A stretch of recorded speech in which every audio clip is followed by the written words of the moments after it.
O Mundial de Clubes acabou e tem gente que considera que foi um sucesso absoluto, tem gente que acha que foi assim a pior invenção da história da humanidade, né?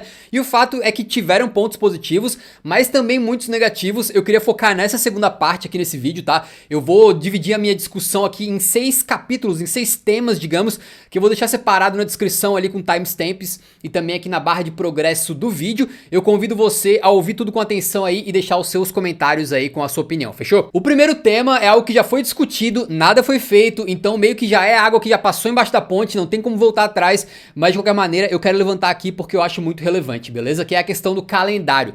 Vamos pegar o caso mais extremo, que é o do PSG. O PSG começou a temporada dos caras lá em agosto do ano passado, então basicamente há 11 meses jogando sem parar. Com a ida pra final do Mundial, eles literalmente terminaram o Mundial no dia 13 de julho e um mês depois, dia 13 de agosto, eles já têm uma Supercopa da UEFA pra jogar. Ou seja, se os jogadores tivessem um mês de férias, não teria quem botar pra jogar a final da Supercopa da Europa contra o Tottenham. E mesmo que os jogadores tenham apenas 3 semanas de férias, que é pouco considerando que são atletas de elite que passaram 11 meses ali no limite, né? A gente tá vendo que provavelmente os caras vão chegar com uma semaninha de pré-temporada, se tiver isso tudo, porque tem ali os primeiros dias na reapresentação dos jogadores, onde são feitos ali exames médicos, exames físicos, depois tem a viagem, porque essa final será jogada na Itália, né? Então não são nem 7 dias completos de treinamento. É muito possível e até provável que o Luiz Henrique tenha que botar um time misto com sorte do Paris Saint-Germain para jogar a Supercopa da UEFA, porque isso aqui é basicamente só um sintoma de um calendário absolutamente abarrotado e que não dá chance para os jogadores descansarem. Isso aí não é desculpa, beleza? Existem argumentos científicos que provam que os jogadores precisam descansar, senão eles vão estourar tudo, né? E o Klopp, inclusive, disse aqui que ele acha que os jogadores vão sofrer lesões como nunca aí na próxima temporada, ou talvez na próxima Copa do Mundo, porque eles estão sendo empurrados a jogar cada vez mais e mais. O Guardiola disse algo semelhante,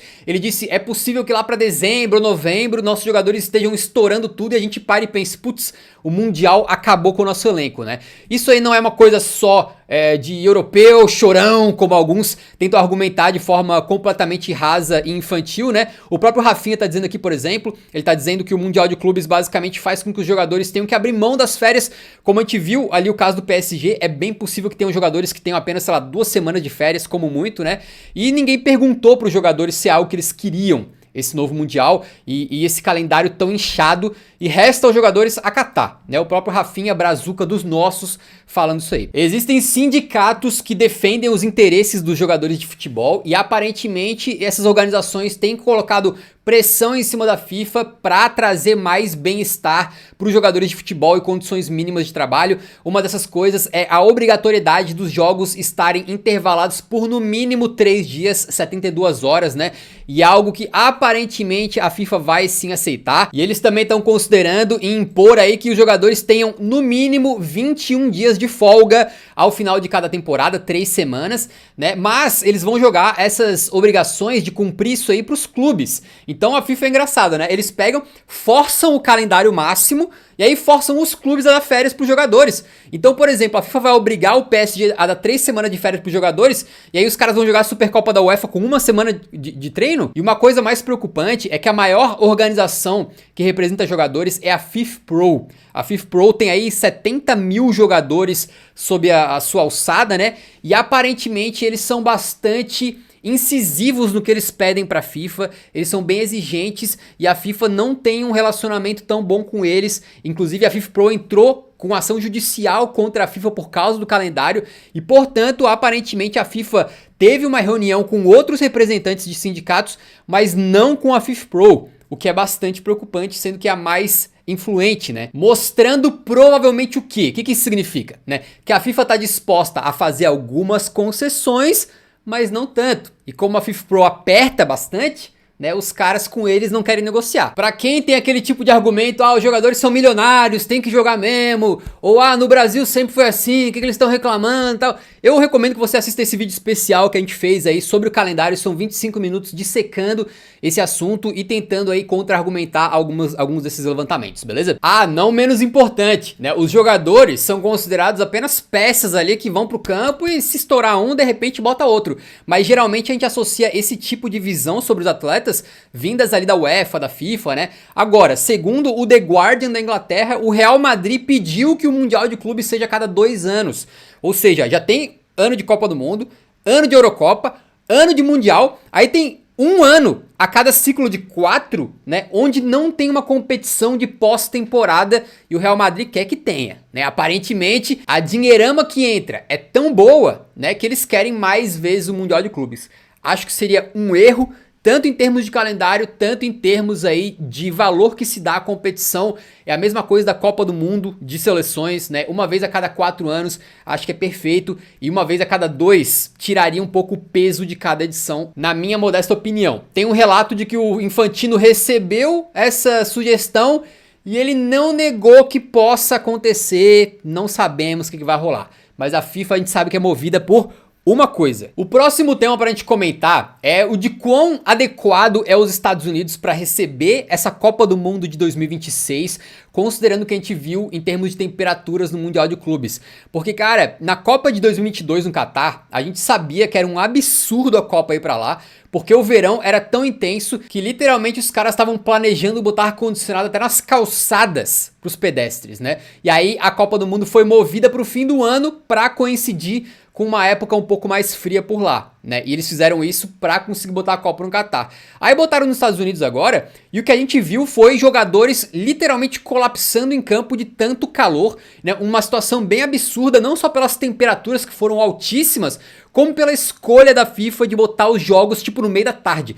3 da tarde, o sol torando na cabeça de qualquer um. Tu sabe, tu sai no verão aí, quando tá 30 e poucos graus na tua cidade, sai de tarde pra andar no meio da rua, e só isso aí o cara já volta exausto, né, todo suado.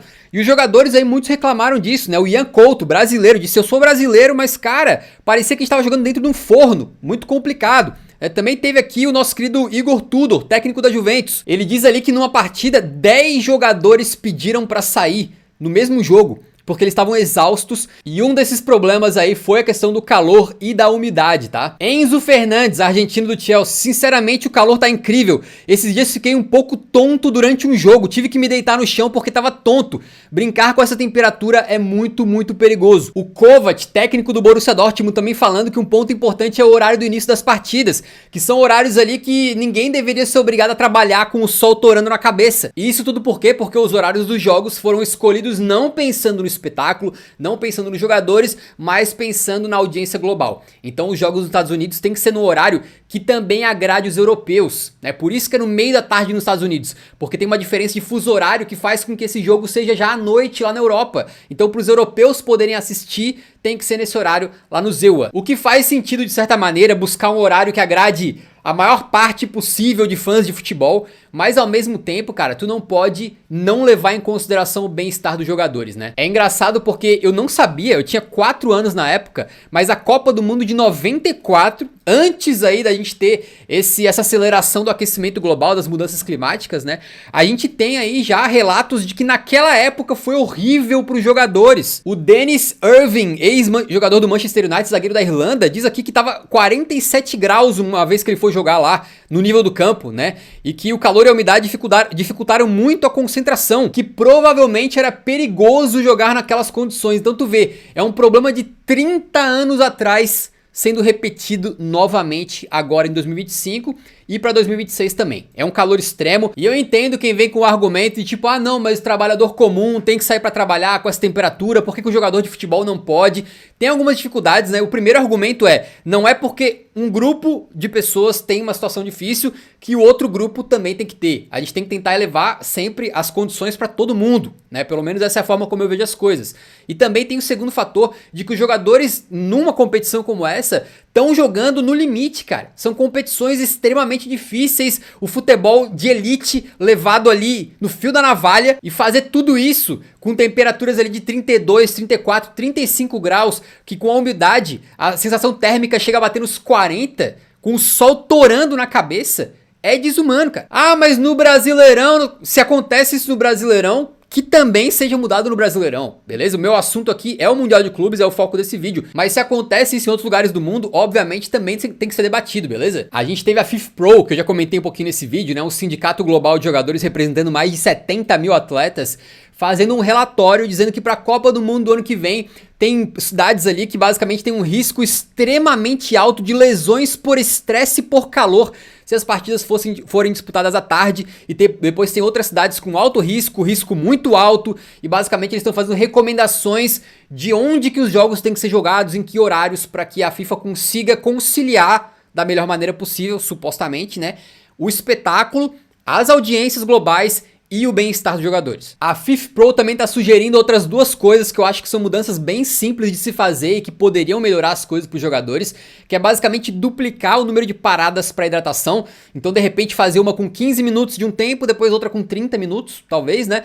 E estender o intervalo das partidas de 15 minutos para 20 minutos para os jogadores poderem se recuperar melhor no vestiário. O Infantino, o presidente da FIFA, apesar de ser uma pessoa que eu tenho zero simpatia por tudo que ele defende e representa no futebol, ele pelo menos disse que tá ouvindo as críticas e que vai tentar fazer ali com que a Copa do Mundo seja mais nos estádios que são cobertos e tem climatização.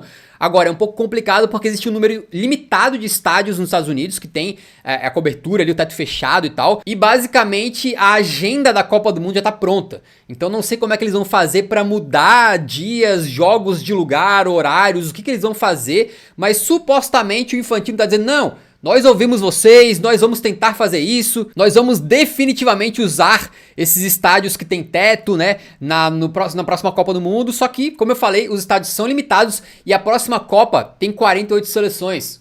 Pra quem não tá ligado, vão ser mais de 100 partidas. Então tu acha que, considerando o que você viu no Mundial agora, tu acha que eles vão conseguir fazer mais de 100 partidas realmente, né, pensando no bem-estar dos jogadores, em horários aceitáveis, né, em condições ideais dentro dos estádios? É muito difícil. Então é bem possível que a gente vai ver esses mesmos problemas sendo levantados aí no próximo ano. Outra coisa que a gente espera que a FIFA consiga melhorar para a Copa do Mundo é a questão das tempestades lá nos Estados Unidos. Cara, é uma questão assim que pegou muita gente de surpresa. Eu não sabia que rolava isso dessa maneira lá, mas basicamente, né, se você não acompanhou exatamente, dentro dos Estados Unidos tem um protocolo lá federal de que os eventos esportivos, shows e coisas assim de massa em lugares abertos, eles têm que obedecer a um alerta climático. Se tá tendo ali raios e tempestade numa região, acho que é de 10 milhas ao redor do estádio, algo assim, né? Basicamente, o evento tem que ser interrompido, por isso que a gente viu partidas parando, todo mundo sendo evacuado das arquibancadas, para depois o evento só retornar quando passam 30 minutos do último raio naquela região. Então, basicamente, é uma questão que eu não tenho como dar opinião, porque é uma política provavelmente, assim a gente espera, definida por especialistas no assunto, pessoas que são ali da área da meteorologia, da saúde pública, do planejamento de eventos, enfim. Eu não posso criticar o procedimento em si. Se é pela segurança dos envolvidos, ótimo. Agora, se a gente tem um Mundial em que 7 partidas, acho que foram, né, tiveram que ser interrompidas por causa de tempestades, será que esse local onde estão tendo essas tempestades é realmente o melhor local para fazer partida de futebol e uma Copa do Mundo? Aparentemente a FIFA não está tão preocupada, porque dos 5 estádios afetados nessa Copa do Mundo de clubes, né, apenas um vai estar no Mundial na Copa do Mundo de seleções. Então supostamente não vai ser tão problemático assim. Ao mesmo tempo, a FIFA não deve ignorar completamente. Pô, se é um lugar que está propenso a ter tempestade, que os jogos sejam feitos em horários ali que fujam de tempestade. Eu não sei como é que é o clima em cada uma dessas cidades lá nos Estados Unidos, né? Mas, por exemplo, em Floripa, minha cidade, cara, fazia sol o dia inteiro, chegava no meio da tarde ou no fim da tarde, pô, tu sabia que ia cair um pé d'água. Isso aí, a minha vida inteira foi assim. Então, que eles se reúnam com os meteorologistas lá e incluam pessoas especialistas nisso para fazer com que não tenha essas paralisações horrorosas que a gente teve nessa Copa do Mundo de Clubes, beleza? Eu achei que uma fala do Maresca que foi bem interessante. Ele disse, acho que é uma piada as paralisações, né? E falou, não é futebol, é algo completamente novo, tem dificuldade de entender. Se você suspende 7 ou 8 jogos, provavelmente não é o lugar certo para realizar essa competição. O Maresca muitas vezes abre a boca para falar besteira, mas nessa aqui eu acho que ele foi perfeito, acertou na mosca, né? Teve jogo que ficou parado por mais de 2 horas. Cara, pensa que anticlimático que é isso. Eu lembro que a partida tava rolando, parou, né? Eu, que sou criador de conteúdo, tinha que assistir o jogo para criar vídeo, tava quase desistindo de ver o restante da partida. E quando voltou, cara, eu acho que metade das pessoas que tinham ido lá pra assistir no estádio tinham ido embora. A galera não aguentou esperar 2 horas. Na real, eles nem sabiam quanto que eles iam ter que esperar, né? Tu fica esperando sem saber quanto tempo vai demorar. É uma insanidade. Uma coisinha rápida também que tem que ser falada, apesar de ser um tema menor, acredito, menos grave, né? É a questão dos gramados nos Estados Unidos. A gente teve Copa América lá em 2024 e várias das seleções, vários jogadores de elite reclamaram dos gramados. Vini Júnior, vários estavam bem insatisfeitos, né? E para essa Copa do Mundo de Clubes a gente também teve alguns jogadores falando isso. O Luiz Henrique, técnico do PSG, disse que o estado dos campos não eram bons e que a bola quicava como um coelho.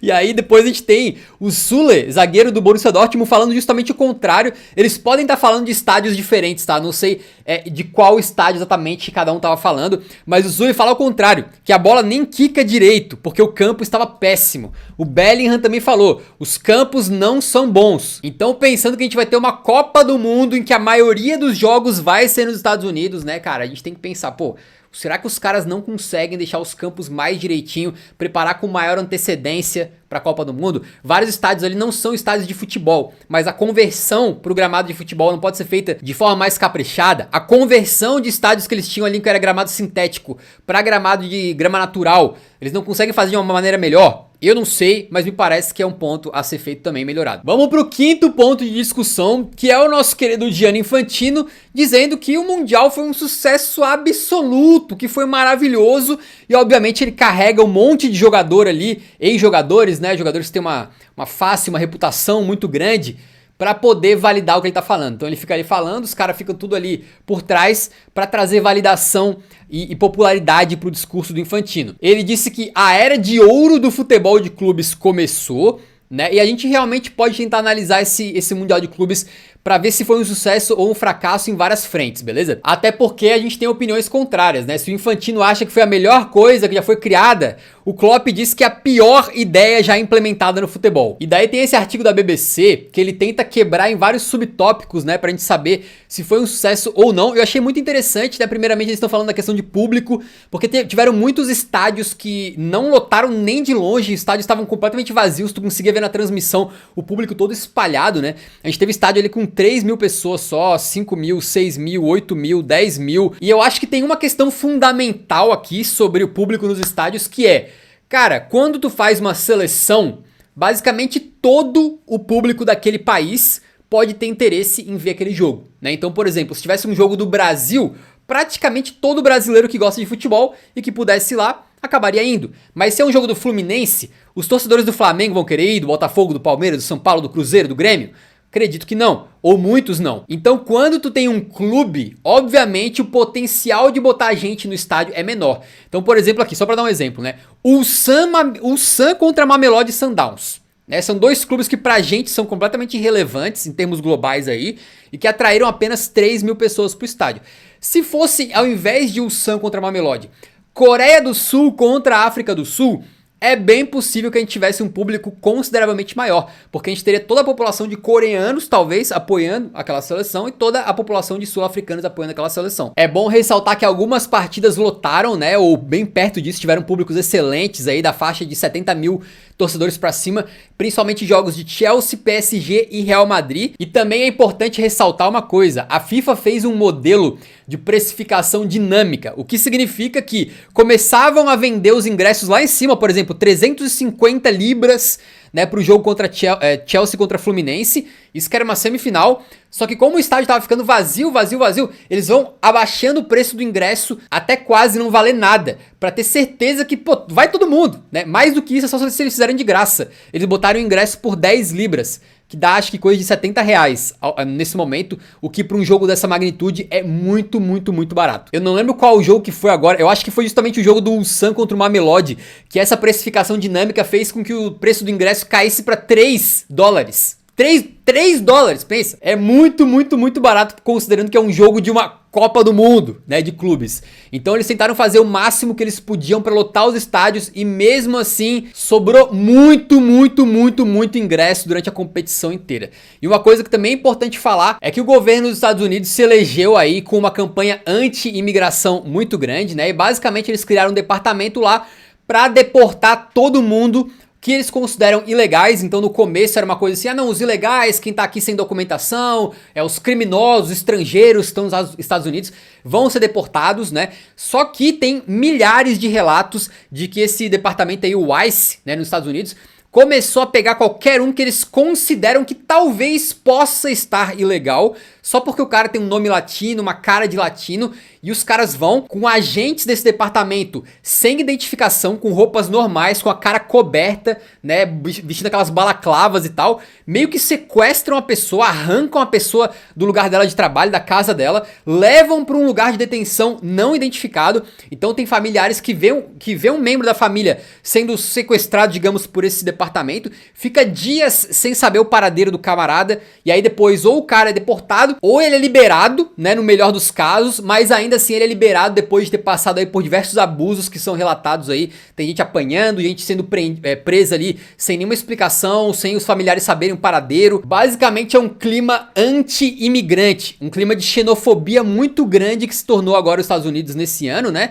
E aí, cara, a gente teve torcedores mexicanos evitando ir a jogos, porque eles têm preocupações que esse departamento aí, o ICE, fosse fazer batidas nas entradas dos estádios, por exemplo, para pegar pessoas ali para deportar, né? Isso aí tu pode falar, não, mas são só os mexicanos, né? Saiu do The New York Times essa matéria falando sobre torcedores brasileiros de uma torcida organizada do Flamengo lá em Massachusetts, né? Que tava com medo de fazer aí até reuniões do Flamengo mesmo para comemorar, assistir os jogos, porque eles estavam com medo dessas operações de imigração que fossem pegar eles e levar embora. Então é possível sim, isso é levantado justamente nessa matéria aqui, né, de que pelo menos uma parcela dos estádios estarem mais vazios se deve ao fato de que muitos torcedores imigrantes, muitos torcedores acabaram tendo medo de ir para os estádios justamente por causa desse clima anti-imigração. Também não abri aqui na tela, mas basicamente os Estados Unidos está batendo recorde de vistos rejeitados. Então eles estão apertando muito, né, na hora de definir se você pode entrar no país ou não. E a Copa do Mundo, ela é um evento de unir as nações. Ela é uma celebração do esporte e da humanidade. Ela é uma mistura de culturas. Ela é um evento maravilhoso por causa disso. E não tem como voltar atrás. Vai ser nos Estados Unidos. Mas é lamentável que a gente esteja vendo um clima tão xenofóbico, de tanta antipatia com estrangeiros, justamente no país que supostamente vai receber gente do mundo inteiro ano que vem para acompanhar a Copa do Mundo. Não sei como estarão as coisas lá daqui a um ano. Espero que pelo menos, no mínimo, para a Copa do Mundo eles sejam mais tranquilos, né? Relaxem essas operações fascistoides de deportar imigrantes, né?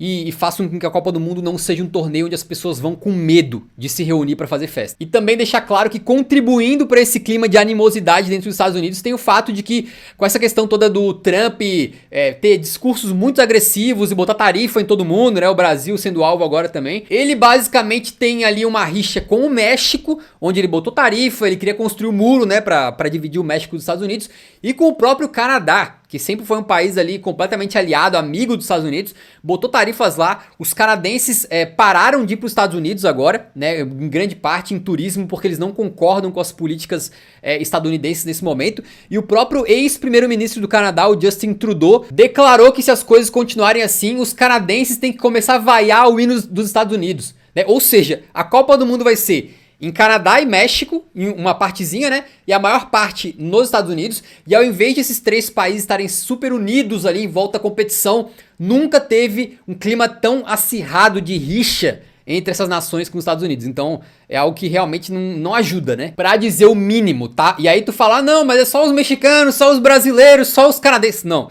Europa, né? Vários europeus desistindo de passar férias nos Estados Unidos por causa disso também. E a gente teve o país, a Alemanha, dizendo para os próprios cidadãos que é o seguinte: a partir de agora não importa se você tem um visto para os Estados Unidos, mesmo assim você pode chegar lá e ser barrado. Então tomem cuidado, né? Esse é um clima para quem vai receber torcedores do mundo inteiro. Então é um pouquinho complicado. A gente teve também turista irlandês sendo preso por ficar 3 dias a mais nos Estados Unidos do que o visto permitia. A gente teve turista, acho que era norueguês, que foi negada a entrada dele nos Estados Unidos porque ele tinha compartilhado um meme do vice-presidente dos Estados Unidos. Né? Então pensa que absurdo, cara. Aí outra questão para saber se o Mundial foi um sucesso ou não. As equipes queriam vencer, né? Se cogitou muito que alguns europeus não estavam jogando a 100%, né, durante o campeonato, mas eu acho que em geral não foi o caso, cara. Eu acho que sim, teve alguns jogos em que parecia que eles estavam um ritmo mais lento, mas principalmente do mata-mata pra frente, a gente não viu os europeus fazendo jogo mole, ou não levando no máximo de intensidade. A gente viu o PSG jogando a nível de elite, o Chelsea competitivo, o Real Madrid ficando pé da vida quando foi eliminado, o Manchester City mesma coisa. E além disso, cara, a FIFA, pra garantir que os times iam jogar ao máximo, né,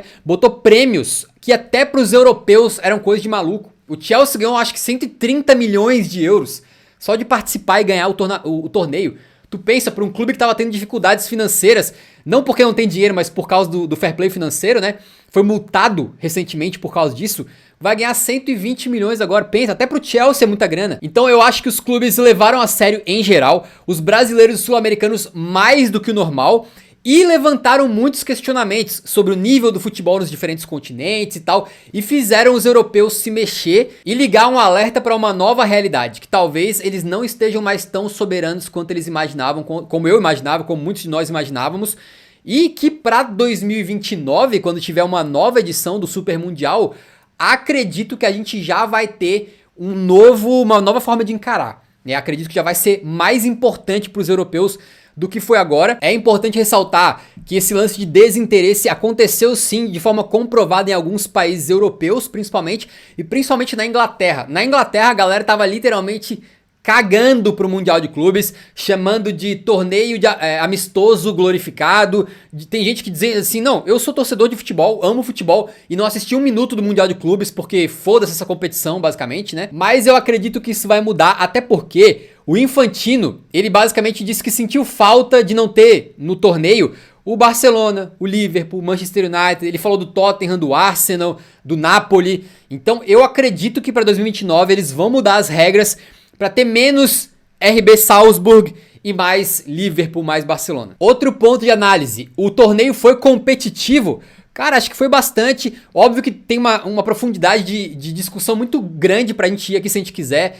De nível do futebol, da questão do calendário, de times que chegam mais cansados, outros menos. De alguns que, como eu acabei de falar, encaram a competição de forma mais séria que outros. Mas em geral, cara, a gente viu grandes partidas, né? Pô, a partida de Manchester City contra o Hilal foi uma das mais divertidas em termos de entretenimento dos últimos anos, eu diria, né, no futebol em geral aí. Alguns grandes jogos de brasileiros contra europeus, né, a gente teve uma grande final também. Então acho que sim, o nível de futebol em geral foi bastante bom. É óbvio que tem partidas menos boas, partidas merdas, mas isso aí tem todo o torneio, até na glorificada, gloriosa, maravilhosa Champions League tem isso. É só lembrar, só você lembrar da final de 2019, né? Aquilo lá não foi nem jogo de futebol. E por último, também tem uma coisa em relação ao sucesso do Mundial, que eu acho que esse Mundial pode ficar marcado por ser um Mundial onde a FIFA utilizou para inserir inovações que eu achei bem interessantes, né? Algumas mais naquela parte de espetáculo, como anunciar os jogadores um por um, aí depois fazer aquele aperto de mãos em que os dois times ficam enfileirados um de frente pro outro,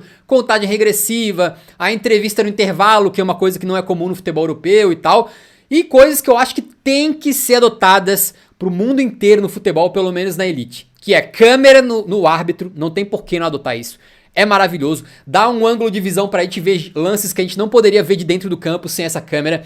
A gente pode entender melhor o juiz, né, vendo qual que era o campo de visão que ele tinha. E por falar nisso, outra inovação que tem que ser adotada no mundo inteiro, né, que é o árbitro explicar suas decisões no microfone pro estádio inteiro, pras transmissões. Assim a gente entende por que o cara tomou aquela decisão e também o cara é melhor entendido, pra gente parar de xingar tantos árbitros, né, entender mais o lado dos caras também. Então são duas coisas que eu acho que tem que ser repetidas. E por último, a regra dos 8 segundos pra goleiro, né, ficou mais de 8 segundos com a bola na mão, escanteio pro adversário.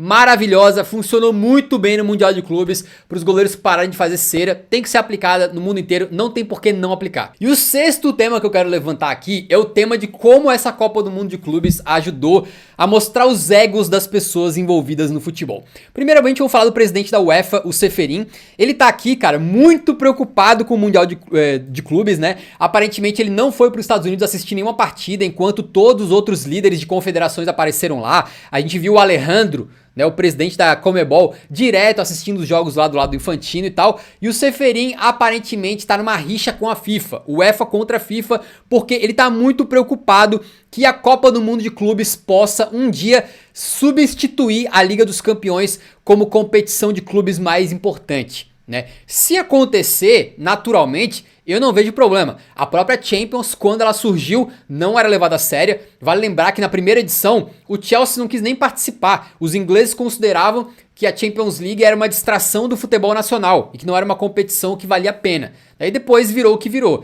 Se naturalmente a Copa do Mundo de Clubes ganhar mais importância do que a Champions nos próximos anos, acontece, acho justo, porém em termos de poder a UEFA não vai querer que isso aconteça e muito menos o presidente da UEFA, o Ceferin, então tá ali já gerando uma rixa, né? Outra coisa muito engraçada é que é o seguinte, cara, o Infantino, que é o presidente da FIFA aqui, basicamente ele trata essa Copa do Mundo de Clubes como o seu torneio, como a sua maneira de se colocar na história do futebol, criando algo grande que vai marcar gerações ali, e o problema é que ele não faz isso como um dirigente que faz o seu trabalho e deixa brilhar quem tem que brilhar, os clubes, os jogadores. Ele quer aparecer a todo momento. Esse cara tem um dos maiores egos que eu já vi em toda a minha vida. E isso aqui aparentemente resultou no seguinte: o Infantino colocou o seu próprio nome nessa taça linda do Super Mundial duas vezes. Duas vezes. Uma ele colocou tipo uma frase assim, né, dizendo o Mundial, bababá, e aí assinada por Gianni Infantino, e a outra ele botou assim: fundador, presidente da FIFA, Gianni Infantino. Então tem uma taça em que o cara colocou o seu próprio nome duas vezes.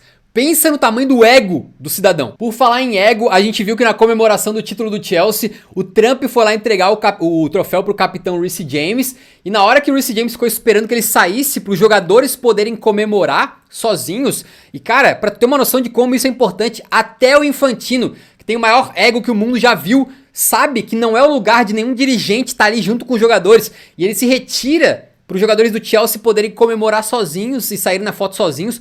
O Trump se recusa a sair e fica lá. Ele literalmente participou do levantamento do troféu, ainda em algumas fotos ficando na frente do Palmer. Cara, o maluco simplesmente tapou o Palmer de fotos. O Palmer, o melhor jogador do Mundial.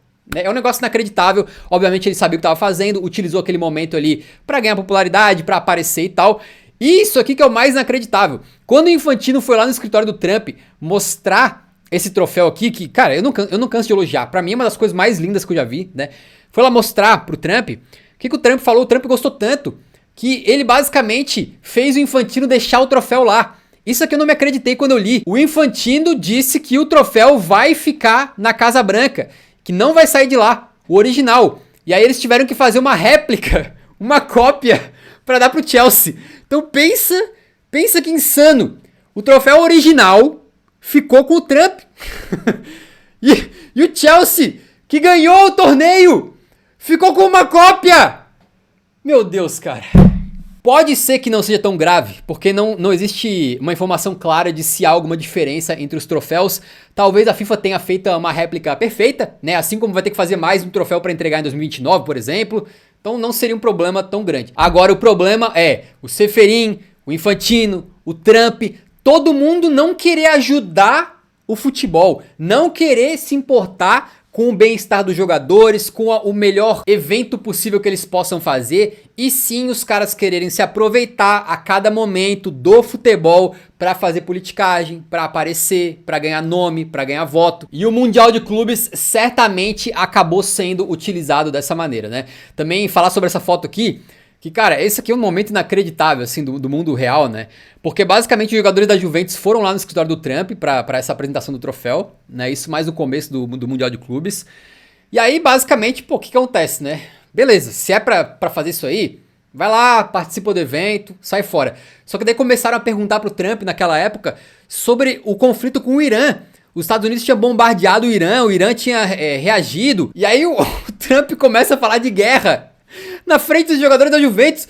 Os jogadores da Juventus com aquela cara de cu assim, tipo, meu Deus, o que tá acontecendo, né? E o bicho falando ali de geopolítica e guerra, tá ligado? E os caras ali atrás.